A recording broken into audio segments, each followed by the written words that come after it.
Pourquoi il y a des morceaux de papier? Et tu le mets dans le trou. Mais c'est moi qui fais. Pourquoi il y a des papiers Voilà. et des oignons? Parce que c'est ce qu'on va planter après. Et là, du coup, après, tu remets la terre dedans. Comme ça. Tchouk, tchouk, tchouk.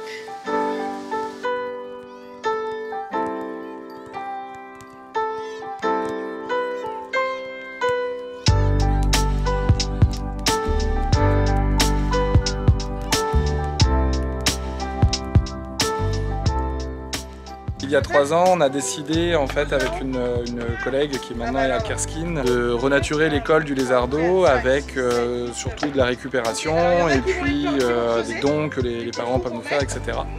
Donc ça s'est passé en plusieurs phases. La première phase c'était une phase surtout de découverte du milieu et du vivant qu'il peut déjà y avoir en fait dans la cour. Les enfants nous montraient par exemple les oiseaux et après on allait identifier avec eux grâce à des livrets, etc. Et on collait des photos.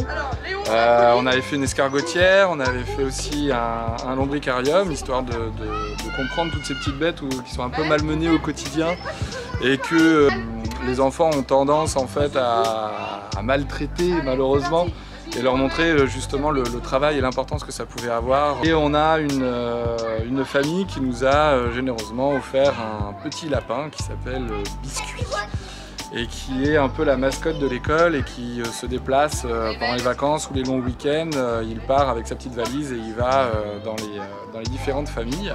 La deuxième phase qui a eu lieu du coup l'année dernière, on a décidé d'essayer d'obtenir le label établissement refuge LPO. On a commencé déjà par se réapproprier en fait ce petit espace où il n'y avait rien, en plantant notamment dans des bottes différents bulbes ou des fraisiers. Là les enfants sont en train de planter des fraisiers.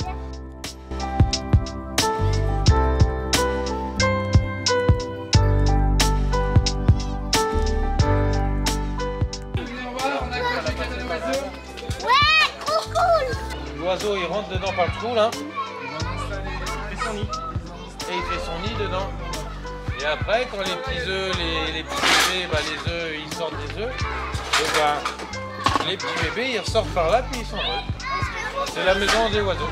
Ils arrivent à sortir. Après c'est que les petits oiseaux, les grands et les plus grands. C'est pas des pigeons qui volent C'est dedans. Hein. Là c'est plus pour les mésanges. Vous voyez à quoi ça ressemble les mésanges comme oiseaux? C'est bleu un peu. Il y a du bleu, il y a du jaune. Je vais vous montrer une photo. Les oiseaux qui vont faire leur cabane là-dedans.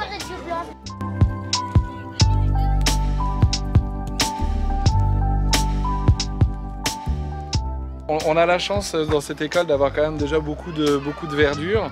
Il fallait juste un peu valoriser pour créer dans cet espace où les enfants viennent très peu, un endroit en fait, où la biodiversité pourrait être préservée.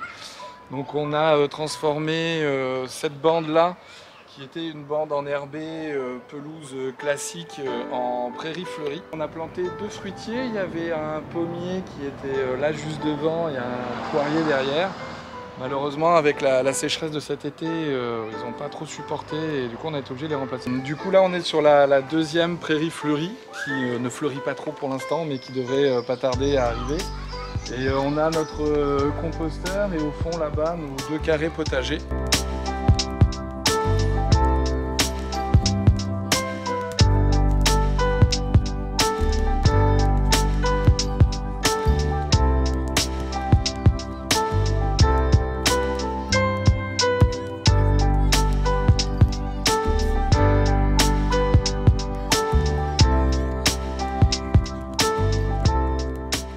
Récupérateur d'eau qui va être installé sur la gouttière là-bas au fond. Le composteur, c'est pour valoriser les déchets de la cantine, notamment les restes qu'il peut y avoir dans les assiettes. Donc c'est les enfants qui le font le midi après chaque repas. C'est aussi un endroit où on a créé des petites chambres à insectes.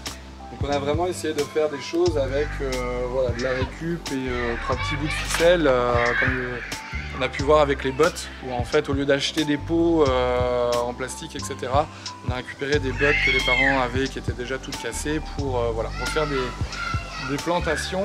Et depuis l'année dernière, du coup, ici, on est dans ce qu'on appelle un corridor écologique. Voilà, c'est une gestion douce et raisonnée, en fait, pour laisser circuler un peu les animaux.